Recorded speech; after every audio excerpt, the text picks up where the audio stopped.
নমস্কার বন্ধুরা, পূর্বাস কিচেনে আপনাদের সবাইকে স্বাগত জানাই। বন্ধুরা, আজকে আমি আপনাদের সঙ্গে একটি দারুণ সুস্বাদু রেসিপি শেয়ার করব। তো দেখতেই পাচ্ছেন, রেসিপিটি বানানোর জন্য আমি এখানে দুটো মিডিয়াম সাইজের ফুলকপি নিয়ে নিয়েছি। আর নিয়েছি দেখুন এখানে পেঁয়াজ কলি। এখন কিন্তু বাজারে নানা রকম সবজি পাওয়া যাচ্ছে, তো আপনারা কিন্তু এই সবজিগুলো দিয়েই অনেক রকমের রেসিপি বানাতে পারেন। তো পেঁয়াজ কলি নিয়েছি, টমেটো, ধনেপাতা, আরও সবজি নিয়েছি, ক্যাপসিকাম। তো এবার আমি এই সবজিগুলোকে ছোট্ট ছোট্ট টুকরো করে কেটে নেব।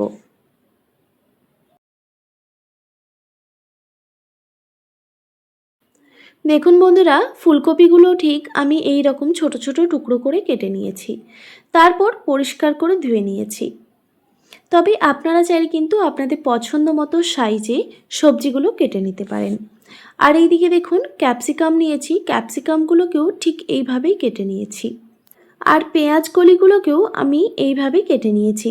তো বন্ধুরা, এখানে বলে রাখি, আপনারা যদি সম্পূর্ণভাবে নিরামিষ রান্না বানাতে চান, সেক্ষেত্রে পেঁয়াজ কলিটা কিন্তু অবশ্যই স্কিপ করতে পারেন। আর যদি আপনাদের পছন্দ থাকে, তাহলে আপনারা এই পেঁয়াজ কলি দিতে পারেন। প্রথমে আমি একটি কড়াইতে পরিমাণ মতো জল গরম করতে বসিয়ে দিয়েছিলাম। এবার জলটা গরম হয়ে আসলে পরিমাণ মতো নুন দিয়ে দিলাম। এই নুন জলে আমি ফুলকপিগুলোকে একটু ভাপিয়ে নেব, তবে সেদ্ধ করব না, শুধুমাত্র একটু ভাপিয়ে নিলেই কিন্তু হবে। নুন জলে দেওয়ার পর আমি গ্যাসের ফ্লেমটা হাই রেখে এই ফুলকপিগুলোকে প্রায় 1 থেকে 2 মিনিট মতো ভাপিয়ে নেব। তো দেখুন বন্ধুরা, ফুলকপিগুলো কিন্তু ভাপানো হয়ে গেছে। এবার আমি এই জল থেকে ফুলকপিগুলোকে তুলে নেব। একটা ছান্তা নিয়েছি, ছান্তার সাহায্যে আমি তুলে নিচ্ছি।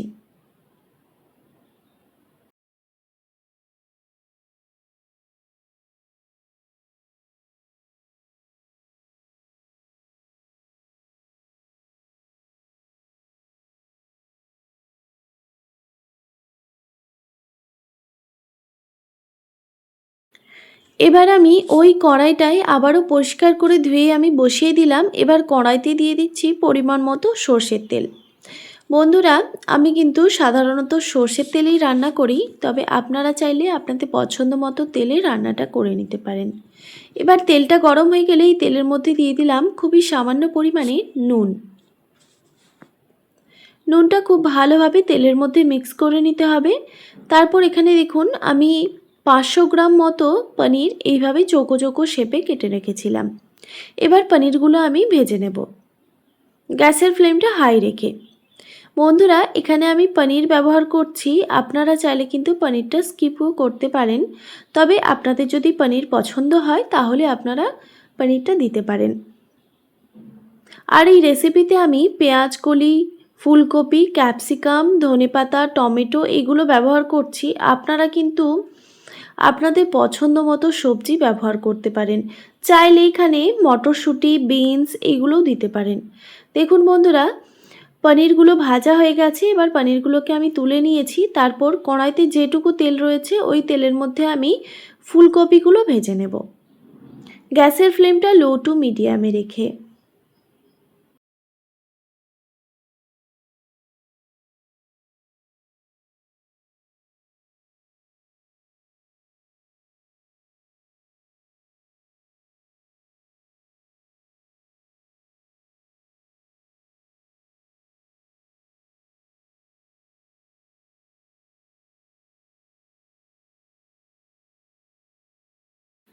দেখুন বন্ধুরা, ফুলকপিগুলো কিন্তু ভাজা হয়ে গেছে। এর থেকে আর বেশি ভাজবো না। এবার আমি কড়াই থেকে ফুলকপিগুলোকে তুলে নিচ্ছি।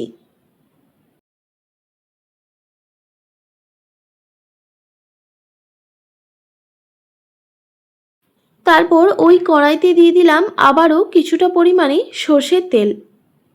এবার তেলটা গরম হয়ে গেলে এখানে আমি দেখুন একটা মিডিয়াম সাইজের আলু এইরকম চৌকো চৌকো শেপে কেটে রেখেছিলাম, সেটা এখানে দিয়ে দিচ্ছি।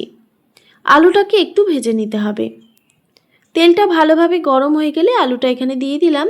এবার গ্যাসের ফ্লেমটা হাই রেখে আমি আলুগুলোকে ভেজে নেব। আলুগুলোকে জাস্ট একটু নাড়াচাড়া করে নিয়ে এখানে আমি বাকি সবজিগুলো দিয়ে দিচ্ছি। দিয়ে দিলাম ক্যাপসিকাম। এবার আলু আর ক্যাপসিকাম একসঙ্গে ভেজে নিতে হবে। এখানে আমি দিয়ে দিলাম পরিমাণ মতো নুন। এবার গ্যাসের ফ্লেমটা লো টু মিডিয়ামে রেখে আলু ক্যাপসিকাম একসঙ্গে ভেজে নিতে হবে।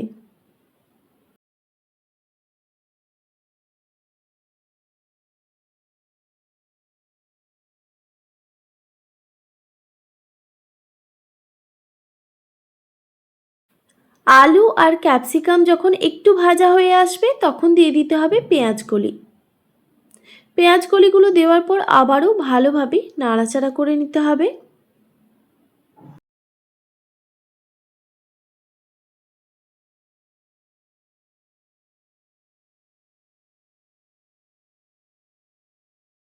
আলু ক্যাপসিকাম আর পেঁয়াজ কলি আমি একসঙ্গে ভেজে নিয়েছি, দেখুন ভাজা হয়ে গেছে।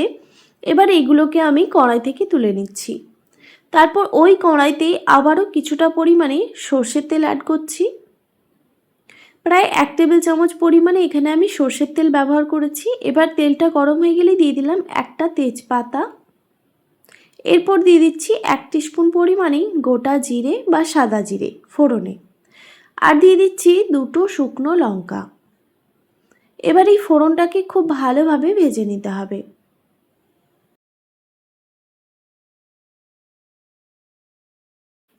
ফোড়নটা ভালোভাবে ভাজা হয়ে গেলে এখানে আমি দিয়ে দিচ্ছি 2 টেবিল চামচ পরিমাণে আদা বাটা। এবার এই গ্যাসের ফ্লেমটা একদম লোতে রেখে আদাটাকে একটু ভেজে নিতে হবে।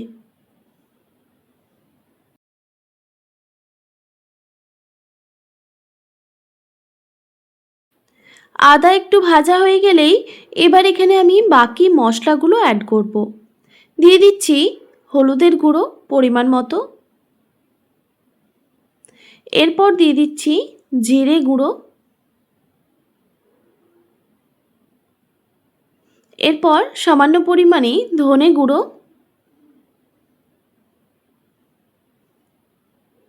এবার সামান্য পরিমাণে জল দিয়ে এই মশলাটাকে ভালোভাবে কষিয়ে নিতে হবে।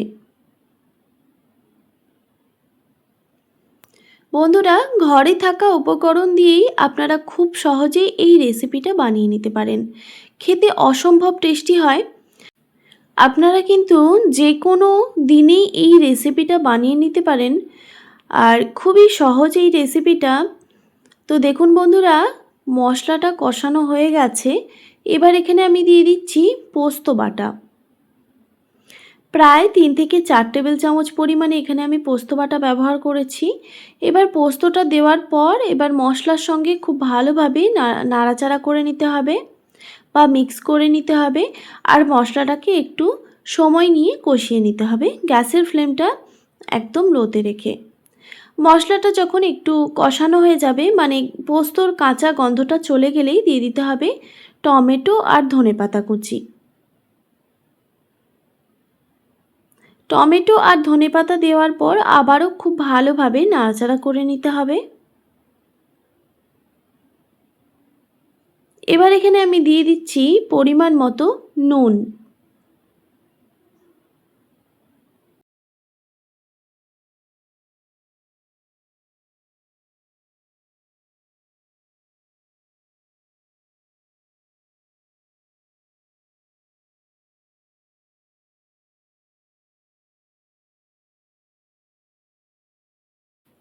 তো দেখুন বন্ধুরা, মশলাটা কিন্তু ভালোভাবে কষানো হয়ে গেছে আর টমেটোটাও পুরোপুরিভাবে গলে গেছে।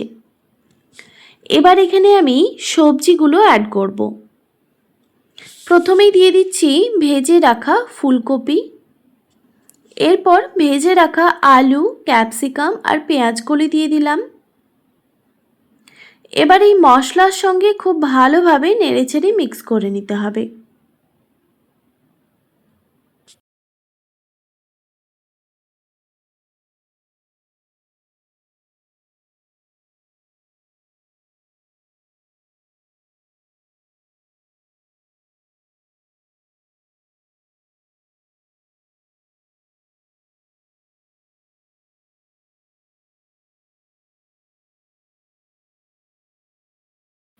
খুব ভালোভাবে মিক্স হয়ে গেলে এবার এখানে আমি পরিমাণ মতো জল দিয়ে দিচ্ছি।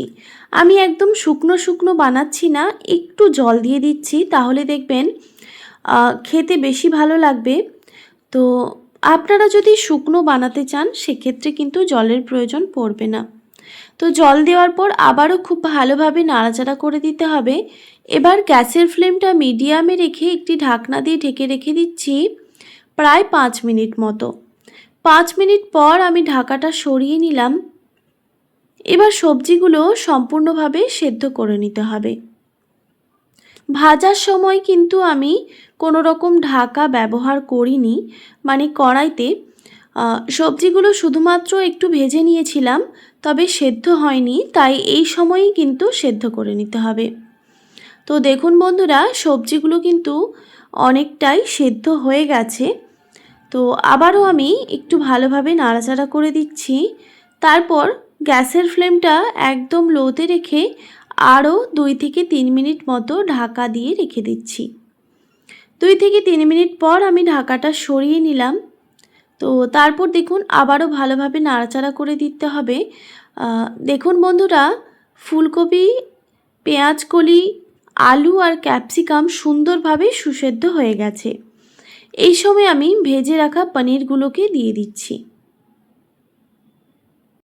পনিরগুলো দেওয়ার পর আবারও খুব ভালোভাবে নাড়াচাড়া করে নিতে হবে।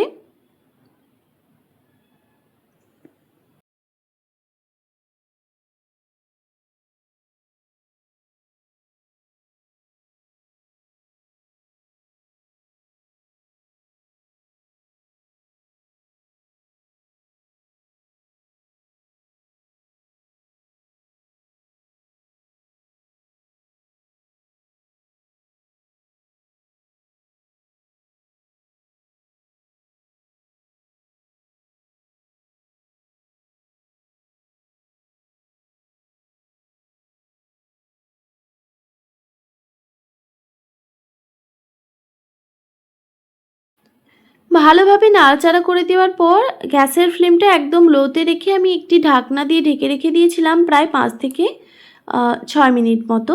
5-6 মিনিট পর আমি ঢাকাটা সরিয়ে নিলাম। তো বন্ধুরা, আমাদের রেসিপি কিন্তু একদম রেডি। তো দেখতেই পাচ্ছেন। তো ঢাকা দেওয়ার আগে কিন্তু আমি এখানে বেশ কয়েকটা কাঁচা লঙ্কা দিয়ে দিয়েছিলাম।